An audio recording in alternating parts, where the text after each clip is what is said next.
Hello दोस्तों, स्वागत है आप सबका मेरे YouTube channel Sachin education hub पर। दोस्तों, आज हम एक और डिफरेंस की बात करेंगे, दैट इज़ पोर्टफोलियो मैनेजमेंट और म्यूचुअल फंड। दोस्तों, वैसे ये डिमांडेड आप कह सकते हो डिफरेंस है कि डिमांड किया गया था तो इसलिए मैंने बनाया है, लेकिन फिर भी आपके लिए बहुत इंपॉर्टेंट आप कह सकते हो कि एक डिफरेंस है जो मुझे भी अच्छा लगा ढूंढकर और पता कर कि क्या इन दोनों के असल में बीच में डिफरेंस है। तो पोर्टफोलियो मैनेजमेंट और म्यूचुअल फंड के बीच में जो डिफरेंस है उसके कुछ पॉइंट्स आपको मैं यहाँ पे इजीली दे रहा हूँ, ताकि आप एग्ज़ाम्स में इतने सारे पॉइंट्स लिख कर आ जाओ ताकि आपके नंबर कम ना आए। और अगर आपको ये नोट्स चाहिए तो आप यहाँ से भी वैसे स्क्रीनशॉट ले लोगे तो अच्छा रहेगा। अगर नहीं लेना चाहते, पीडीएफ चाहिए, तो आप मेरे टेलीग्राम चैनल से ले सकते हैं, जिसका लिंक आपको डिस्क्रिप्शन में मिल जाएगा। तो दोस्तों, अब हम बिना टाइम वेस्ट किए करते हैं स्टार्ट कि पोर्टफोलियो मैनेजमेंट और म्यूचुअल फंड में असल में डिफरेंस क्या है। तो डिफरेंस के बेस पर सबसे पहले तो बेसिस आता है मीनिंग का। तो पोर्टफोलियो मैनेजमेंट का मतलब होता है कि जितनी भी इंडिविजुअल इन्वेस्टमेंट्स जो कि बॉन्ड्स शेयर के वे में हैं, उन्हें इस तरीके से मैनेज करना ताकि जो आपको रिटर्न्स हैं वो मैक्सिमम हो जाएं। ये तो इसका मीनिंग हो गया कि मैक्सिमम रिटर्न कमाने के लिए जो बॉन्ड शेयर्स की इन्वेस्टमेंट्स के वे में हैं उनको अच्छे तरीके से मैनेज करना। फिर आता है म्यूचुअल फंड।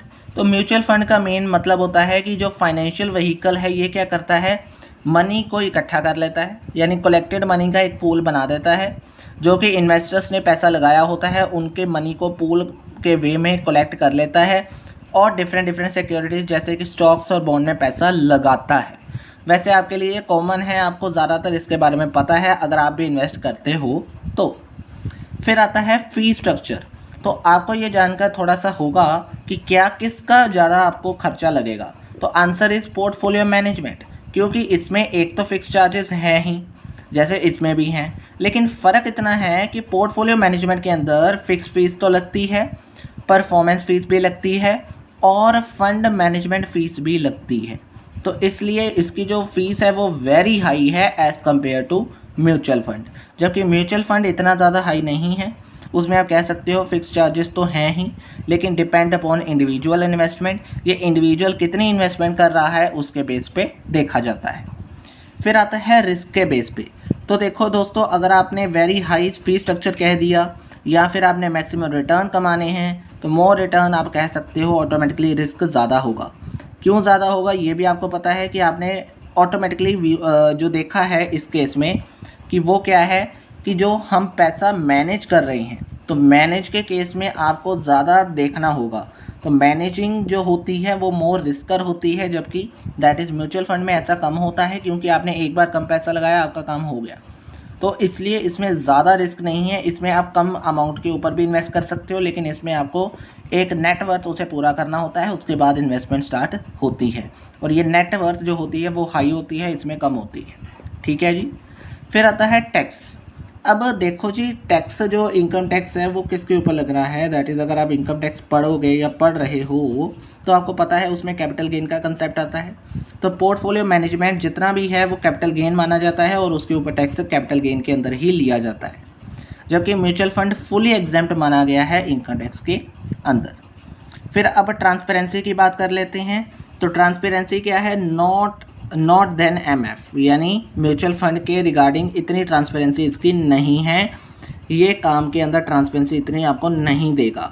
जबकि जो मोर ट्रांसपेरेंट है वो क्या है, म्यूचुअल फंड है। उसके पीछे रीज़न क्या है वो अगला पॉइंट आपको बता देगा कि ये जो मार्केट है या ये जो मैनेजमेंट है वो सेबी रेगुलेट नहीं करता, जबकि जो म्यूचुअल फंड है उससे रेगुलेशन दी जाती है सेबी द्वारा, यानी सेबी एक प्रोटेक्टेड आपको प्रोटेक्शन दे देता है कि इन्वेस्टर्स के इंटरेस्ट को सेफ रखा जाएगा, लेकिन इसमें ऐसा कोई रोल सेबी का नहीं है।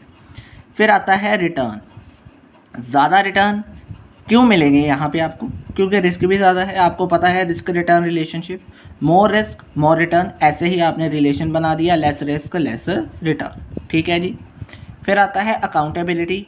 कि अकाउंटेबिलिटी मतलब क्या किसी को जवाब देना पड़ेगा। तो पोर्टफोलियो मैनेजर्स को डायरेक्टली जवाब देना पड़ेगा अपने आपको, यानी अगर आपने पैसा लगाया है पोर्टफोलियो के लिए तो पोर्टफोलियो मैनेजर्स जो होते हैं वो आपको डायरेक्टली बताएंगे कि आपका पैसा कहाँ कहाँ कैसे कैसे लगाया गया, आपको आंसरेबिलिटी मिलेगी।